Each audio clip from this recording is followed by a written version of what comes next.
നമസ്കാരം.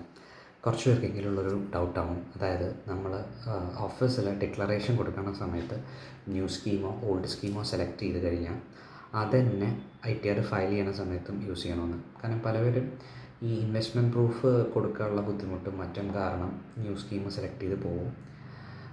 പിന്നെ അത് നിങ്ങൾക്ക് അങ്ങനൊരു റെസ്ട്രിക്ഷൻ ഇല്ല. സാലറീഡ് എംപ്ലോയീസിന് അവർക്ക് ബിസിനസ് ഇൻകം ഇല്ലാത്തടത്തോളം നിങ്ങൾക്ക് എപ്പോൾ വേണിച്ചാൽ അങ്ങോട്ടും ഇങ്ങോട്ടും മാറാം. അതൊന്ന്. പിന്നെ ഓഫീസിൽ ന്യൂ സ്കീം കൊടുത്തു എന്നതുകൊണ്ട് ഒരിക്കലും ഓൾഡ് സ്കീം എടുക്കാൻ പാടില്ല എന്നില്ല. നിങ്ങൾക്ക് ഏതാണോ ബെനിഫിഷ്യൽ രണ്ടും കൂടെ കമ്പയർ ചെയ്യുമ്പോൾ അതായത് ഫയൽ ചെയ്യുന്ന സമയത്ത് നിങ്ങൾക്ക് ഏതാണോ ബെനിഫിഷ്യൽ അത് നിങ്ങൾക്ക് ചൂസ് ചെയ്തിട്ട് ആ സ്കീമിൽ ഫയൽ ചെയ്യാം. പിന്നെ ചിലവർക്ക് ഉള്ളൊരു ഡൗട്ടാണ്, അതായത് ചില ആൾക്കാർക്ക് തെറ്റായ രീതിയിൽ ഓൾഡ് സ്കീമിൽ നിന്ന് ന്യൂ സ്കീമിലേക്ക് ഒരിക്കലും എടുത്തു കഴിഞ്ഞാൽ പിന്നെ ഒരിക്കലും ഓൾഡ് സ്കീമിലേക്ക് മാറാൻ പറ്റില്ല എന്ന തരത്തിലുള്ള ഓരോ വീഡിയോകളൊക്കെ ചെയ്യുക, അങ്ങനെ എന്തൊക്കെയോ പ്രശ്നങ്ങൾ ഉണ്ടായിട്ടുണ്ട്. ഞാൻ അതിനെക്കുറിച്ചൊന്നും വല്ലാണ്ട് സംസാരിക്കുന്നില്ല. അപ്പോൾ അതൊക്കെ തെറ്റായ ഇൻഫോർമേഷൻസാണ്. ബിസിനസ് ഇൻകം ഉള്ള ഒരാൾക്ക് അങ്ങോട്ടും ഇങ്ങോട്ടും അത് ഓൾഡിൽ നിന്ന് ന്യൂന്ന് ഓൾഡിലേക്കും മാറാനുള്ള റെസ്ട്രിക്ഷൻസ് ഉണ്ട്. പക്ഷേ ഒരു സാലറീഡ് എംപ്ലോയീന് അത്തരത്തിലുള്ള റെസ്ട്രിക്ഷൻസ് ഒന്നും ഇല്ല.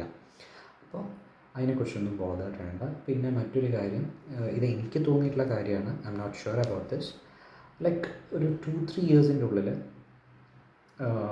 ഓൾഡ് സ്കീം എന്നത് അധികവും നിർത്തലാക്കാനുള്ള സാധ്യത ഉണ്ടാവാം. കാരണം എന്താ വെച്ചാൽ ഇപ്പോൾ തന്നെ ബഡ്ജറ്റിൽ അവർ പറയുന്നത് 75% ആൾക്കാർ ന്യൂ സ്കീമിലാണ്. ഇനിയിപ്പോൾ പുതിയതും കൂടെ വരുന്നതോടുകൂടെ വലിയൊരു പക്ഷം ന്യൂ സ്കീമിലേക്ക് പോകും. അപ്പോൾ ഓട്ടോമാറ്റിക്കായിട്ട് അവർ പ്രൊമോട്ട് ചെയ്യുന്നത് ന്യൂ സ്കീമാണ് എന്നുള്ളതും വ്യക്തമാണ്. അപ്പോൾ അത് നമുക്ക് കാലക്രമേണ കാണേണ്ട ഒരു കാര്യമാണ്. അപ്പോൾ ഇത്രയേ ഉള്ളൂ. സാലറീഡ് എംപ്ലോയീസിന് ഓൾഡ് സ്കീമിൽ നിന്ന് ന്യൂ സ്കീമിലേക്ക് ആവാനും ന്യൂ സ്കീമിൽ നിന്ന് ഓൾഡ് സ്കീമിലേക്ക് ആവാനും ഒരു ബുദ്ധിമുട്ടുമില്ല. ഏത് കൊല്ലം മനസ്സിലാവാം. മറ്റൊന്ന്, നിങ്ങൾ ഡിക്ലറേഷൻ കൊടുക്കുന്ന സമയത്ത് ഓൾഡ് സ്കീം സെലക്ട് ചെയ്തു അല്ലെങ്കിൽ ന്യൂ സ്കീം സെലക്ട് ചെയ്തു എന്നതുകൊണ്ട് അതിൽ തന്നെ സ്റ്റിക്ക് ഓൺ ചെയ്യേണ്ടതില്ല. പകരം നിങ്ങൾ ഫയൽ ചെയ്യുന്ന സമയത്ത് നിങ്ങൾക്ക് ഏതാണോ അട്രാക്റ്റീവ് അതിലേക്ക് നിങ്ങൾക്ക് മാറാം.